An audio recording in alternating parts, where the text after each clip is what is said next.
Hello, hello, j'espère que vous allez bien. On se retrouve à nouveau pour un nouvel épisode solo. Et aujourd'hui, on va parler d'un sujet. À chaque fois, en fait, je dis la même chose, mais pour moi, tous les sujets sont importants. Mais on va parler d'un sujet qui m'a été aussi demandé, qui s'appelle le love bombing. Je ne sais pas si vous avez entendu parler du love bombing. C'est un comportement qui est de plus en plus répandu, ou en tout cas, dont on entend beaucoup parler, notamment grâce aux réseaux sociaux, et qui permet un peu de mettre un warning à tout ça parce que c'est une pratique qui est hyper toxique et qui est très nocive pour une personne, notamment les personnes qui se font avoir par une personne qui va faire du love bombing. Pour vous définir un peu ce que c'est le love bombing, en fait ça va être une démonstration hyper intense d'amour ou d'affection, enfin voilà, ça va être quelque chose qui va être trop. En fait c'est le too much,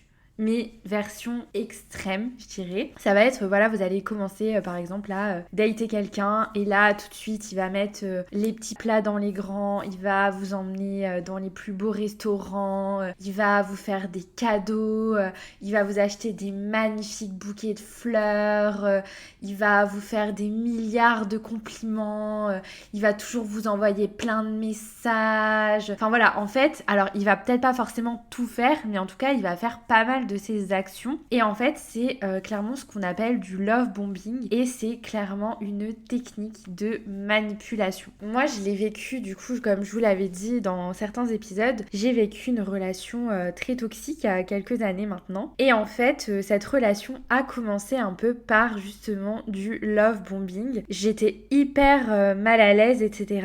Mais je m'en rendais compte. Je m'en rendais compte, mais en même temps, j'avais du mal à réaliser, à mettre un stop. Enfin voilà, j'étais un peu perdue à ce moment-là et je pense que c'est pour ça aussi que j'ai pas réussi à mettre un stop dès le départ alors que je savais qu'il fallait que je le fasse mais j'ai pas réussi à le faire. Et du coup, comment ça se traduisait? Bah tout simplement, c'était voilà, on allait dans un endroit et il allait m'encenser devant tout le monde en disant regardez, c'est la plus belle, la plus machin, plus incroyable. C'était de m'offrir plein de choses, des choses qui coûtaient cher, etc. Enfin voilà, ça allait être des choses comme ça. Et si par exemple on allait se prendre la tête ou qu'il allait faire quelque chose d'assez grave, ou en tout cas qui était hyper toxique, et que du coup on allait être dans un conflit, et bah pour se faire pardonner, il allait en faire des caisses et des caisses. Et je me souviens un jour, mais en vrai ça m'avait marqué tellement, ça m'avait choquée. C'était, je sais plus, je crois qu'on s'était sûrement pris la tête parce que bah forcément ça allait avec le package de la relation toxique, mais des gros dramas. Et du coup, on s'était pris la tête, enfin bref. Et le matin, je m'étais réveillée. Et là, il avait acheté vraiment, mais la boulangerie entière, clairement. Genre, vraiment sans déconner. Il avait préparé un petit déjeuner au lit, etc. Avec des milliers de... Enfin, j'exagère en disant des milliers, mais vraiment, pour moi, c'était des milliers tellement c'était abusif. Vraiment, j'étais hyper mal à l'aise et ce comportement me mettait... Enfin, vraiment me gênait de ouf. Mais en même temps, enfin, je me disais, ouais, bah, il est comme ça, il est un peu too much et tout machin. Enfin, je trouvais un peu des excuses inutile. Et au final, après, ça devenait un peu des ouais, mais regarde, je t'ai offert ça, donc nanani nanana. En fait, ça revenait à du chantage finalement. Et du coup, c'était toujours comme ça. En fait, c'était tout ou rien. On allait se prendre la tête et il allait revenir avec limite, il avait acheté le fleuriste. Et puis après, c'était bah, oh, regarde, je t'ai offert des fleurs. Honnêtement, il y a plein de détails que j'ai oubliés parce que j'ai pas envie d'y repenser, etc. Mais c'est un peu pour vous faire le profil, ou en tout cas de vous expliquer un peu ce que c'est ce love bombing. Et en fait, ça va se traduire par plein d'autres actions. Et moi, autour de moi, j'ai des personnes qui ont vécu aussi ce love bombing. Et ça va être, par exemple, le gars qui t'emmène en date, mais genre le date de tes rêves, quoi. Ça va être le petit coucher de soleil, tout est préparé, limite, enfin le van aménagé, la nuit étoilée, allait, etc. Enfin, moi j'ai une copine à qui ça arrivait, pour au final qu'elle découvre que le gars faisait le date avec toutes ses conquêtes et qu'il n'y avait rien en fait de personnel, mais que c'était plutôt juste pour en mettre plein la vue. Et après ça allait être pareil, le même type de relation que j'ai pu vivre. Ça allait être j'en fais des caisses et après je fais la misère et après je vais te manipuler en disant ouais mais regarde tout ce que j'ai fait pour toi, et tout simplement c'est de la manipulation et c'est de la toxicité et c'est hyper nocif et ce n'est pas une relation saine. Et si une relation commence avec ça, honnêtement pour moi aujourd'hui c'est un red flag, clairement. Pour moi, à partir du moment où la personne en fait trop, c'est qu'en fait il y a quelque chose qui se cache derrière et que c'est pas sincère. Alors je dis pas, peut-être qu'il y a des gens qui sont comme ça, mais honnêtement, pour moi, c'est pas naturel de offrir la terre entière à une personne, de l'emmener dans les plus beaux endroits, etc. Pour au final, après, lui reprocher ou lui dire « Ouais, mais regarde, je t'ai emmené là, je t'ai fait ci, je t'ai fait ça, et là, tu vas pas me pardonner, ou alors tu machin... » Enfin, en fait, ça devient tellement toxique, tellement de la manipulation que ce n'est pas normal. Et en fait, on peut avoir tendance à vraiment tomber dans le panneau, surtout quand on est dans une phase de notre vie où on a un peu perdu confiance en nous. Moi, personnellement, je sortais d'une relation où justement, à l'inverse, la personne me calculait pas, ou en tout cas me donnait très peu. D'ailleurs, je vous invite à écouter l'épisode « Tu mérites plus que des miettes » ou l'épisode « Les relations inachevées ». Vous aurez un aperçu de cette relation et d'où je revenais, et aussi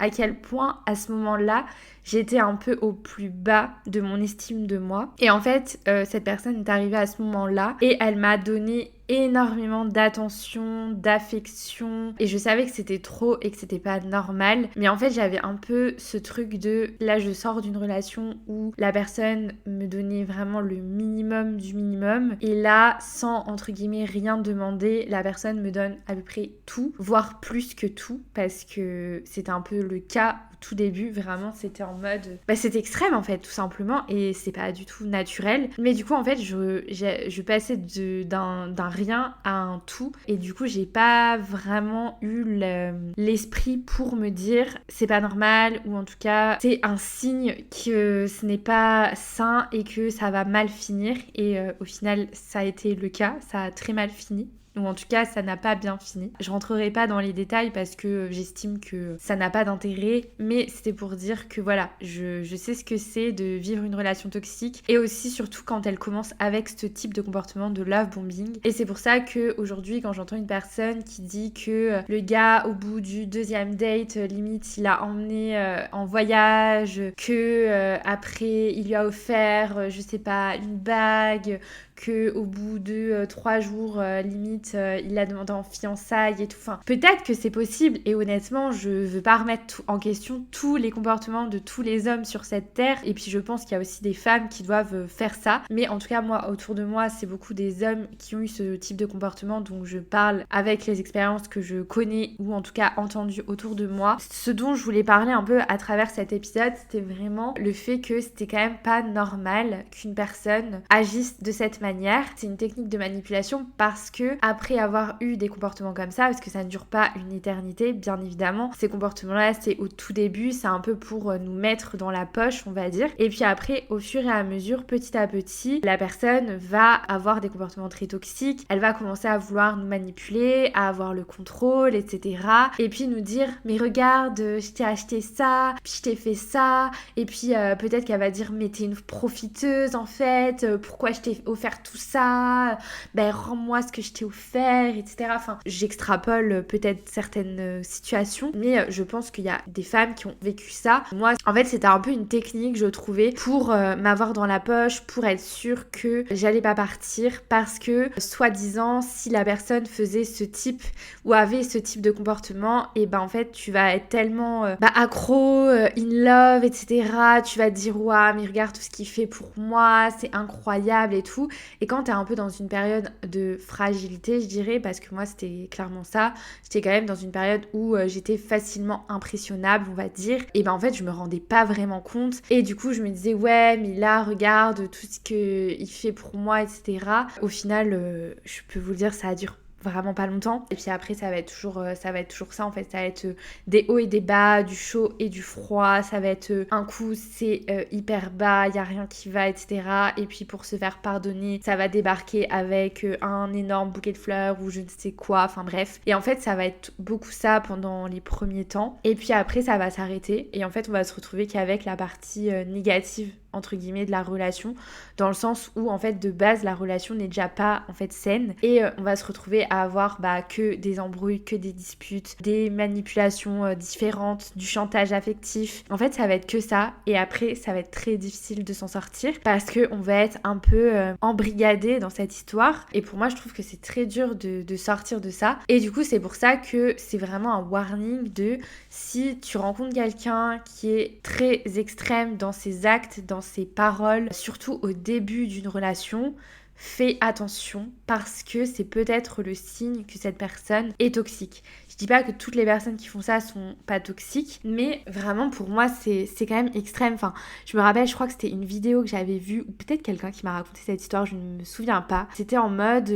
grosse dispute, il s'était passé quelque chose, et la personne avait débarqué avec un bouquet de 100 roses.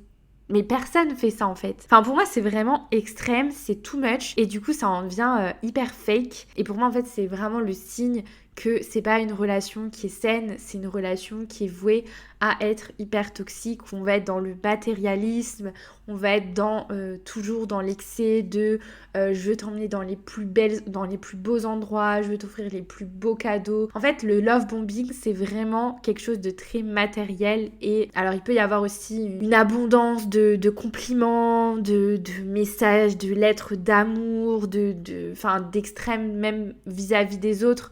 Ça peut être une personne qui, dès qu'elle est à l'extérieur, elle va vraiment vous mettre sur un piédestal, etc. Sauf qu'en fait, c'est pas un comportement normal. Et moi, je me souviens que les gens, ils voyaient que ça. Et du coup, ils se disaient, mais en fait...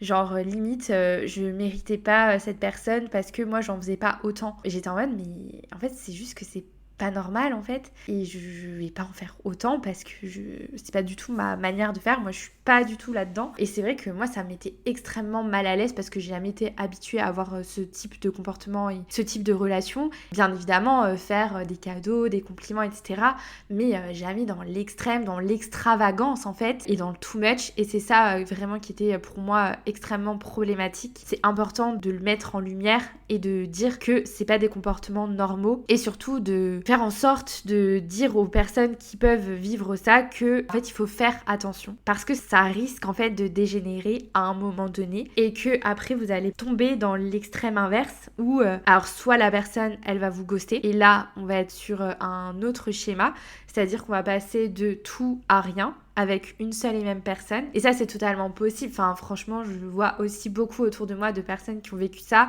en mode on va date pendant plusieurs fois, ça va être waouh, on va faire des trucs incroyables, limite on va se dire vas-y, on part en week-end, on réserve un hôtel, etc. Et 2 jours après, plus de nouvelles, le gars, plus de son, plus d'image, il a bloqué, etc. Donc ça, c'est aussi une forme de love bombing qui se termine par du ghosting. Et d'ailleurs, j'ai fait un épisode sur le ghosting, donc si jamais tu l'as pas écouté, je t'invite vraiment à l'écouter parce que c'est hyper aussi intéressant d'avoir ce point de vue-là et cette vision de ce que c'est le ghosting, etc. Et du coup, voilà, ça fait beaucoup de mots en ing, mais c'est aussi des comportements qu'on voit de plus en plus. On voit aussi beaucoup sur les réseaux sociaux. Certaines personnes les mettent en avant, d'autres les dénoncent. Et du coup, je trouve que c'est important pour moi, qui a un podcast sur l'amour, de mettre en avant aussi ce type de comportement pour faire ouvrir les yeux si jamais vous vivez ce type de situation et que vous vous rendez compte que c'est pas normal mais que vous n'arrivez pas forcément à vous en sortir et que si jamais vous avez quelqu'un dans votre entourage qui vit ça, peut-être lui faire écouter cet épisode en lui disant écoute c'est pas normal et si toi tu vis ou as vécu te faire aussi comprendre que ça peut arriver à n'importe qui, que tu n'es pas toute seule, que beaucoup de monde vit ce type de situation parce que parfois tu vas rencontrer quelqu'un qui va être comme ça et qui va te faire tomber un peu dans le panneau et c'est ok et il n'y a pas à se laminer, c'est pas grave.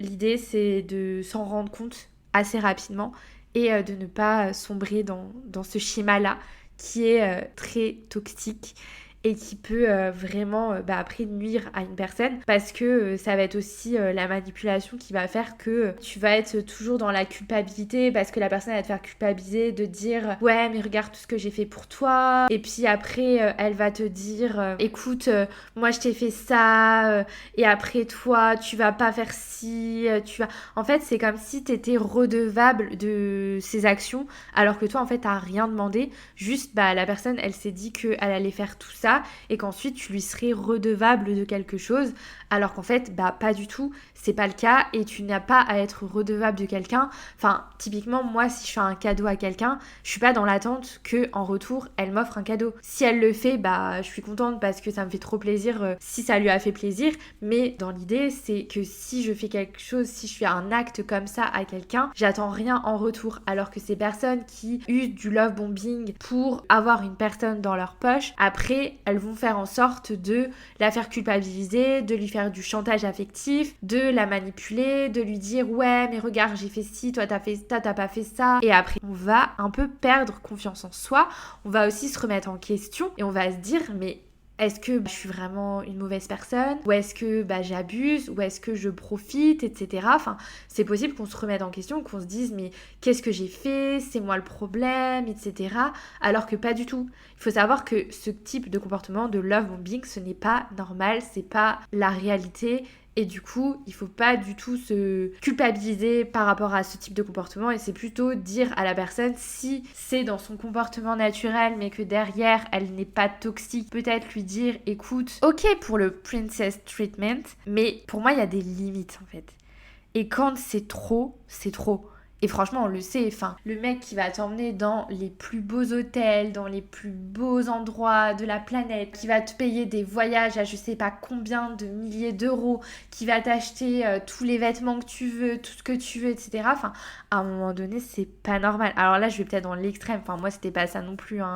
J'étais pas avec un milliardaire, mais je veux dire, c'est juste que c'est pas des comportements normaux, et que du coup, si tu sens que la personne, elle en fait trop, que c'est too much, et que toi, ça te met mal à l'aise, hésite surtout pas à soit lui en parler et voir comment elle réagit. Si la personne s'énerve, qu'elle commence à dire que ouais, t'es jamais contente, blablabla, moi je fais tout ça pour toi, etc. Tu mérites même pas que je fasse ça pour toi. Fuyez, clairement fuyez, parce que c'est vraiment typiquement de la manipulation et le signe que vous êtes dans une relation toxique. Ce sera pas forcément un épisode très long, mais c'est un épisode qui est essentiel selon moi, parce que c'est un comportement qu'il faut dénoncer, qu'il faut mettre en lumière, et dont il faut absolument dire que ce n'est pas normal. Je pense que j'ai beaucoup de personnes autour de moi qui ont vécu cette situation et qui ont eu du mal à s'en sortir, parce que justement elles étaient un peu pas attirées par ce love bombing, mais clairement, qu'on se le dise, les personnes qui font ça, elles savent très bien ce qu'elles font, elles savent très bien y faire, et elles savent très bien quelles actions, quels mots, quelles choses elles doivent faire pour avoir la personne dans la poche, et pour se faire pardonner, et pour se dire elle va pas me quitter, etc. Et en fait, elles veulent avoir vraiment la main mise sur vous pour faire un peu de vous son objet, son pantin, etc. Si jamais vous vivez cette situation, si tu as vécu cette situation, ou si tu connais quelqu'un qui vit cette situation, surtout n'hésite pas à lui partager cet épisode, et surtout n'hésite pas à lui en parler, à lui dire les choses. Moi je sais qu'à ce moment-là, c'est vrai que c'était difficile pour moi d'en parler, j'osais pas trop le dire. J'avoue que je cachais un peu certaines choses parce que je me disais mais c'est vraiment too much et je sais que c'est pas normal, etc. En fait c'est le signe que vous n'êtes pas dans une bonne relation, parce que si vous commencez à devoir cacher des choses, cacher des comportements, cacher des trucs que la personne a fait parce que vous savez que c'est pas un comportement normal, c'est que vous êtes déjà dans une relation qui n'est pas saine. J'espère que cet épisode t'aura plu, t'aura éclairé sur ce que c'est le love bombing, et surtout sur qu'il ne faut pas accepter, ou en tout cas moi ce que je te conseille de ne pas accepter, parce que je suis pas là pour te dire ce que tu dois faire, je suis là pour t'éclairer, te conseiller et te partager une partie de mon expérience, de mon vécu, et aussi de ce que j'ai pu observer, voir dans mon entourage, que ce soit mes amis, des collègues, etc. L'idée de ce podcast, c'est aussi de mettre en lumière certains comportements, certaines situations toxiques, pour éviter aux personnes de vivre ça, ou en tout cas les aider à en prendre conscience. Donc voilà, cet épisode c'est aussi un peu un warning pour toi, pour toutes les personnes qui t'entourent, de te dire bah écoute, il y a des comportements qui sont très toxiques, même si de premier abord on peut se dire waouh, la personne il t'aime trop, il est incroyable, il te fait tout pour toi, etc. Mais sachez que ce n'est pas normal de faire ce genre d'action, d'être à ce point too much. Donc voilà, n'hésite pas si tu as besoin d'en parler, si tu veux qu'on échange à ce sujet. Mes DM sont ouverts sur Instagram, sur yesido.bycar. Et en tout cas, je te fais des gros bisous et je te dis à très vite pour un nouvel épisode. Des bisous!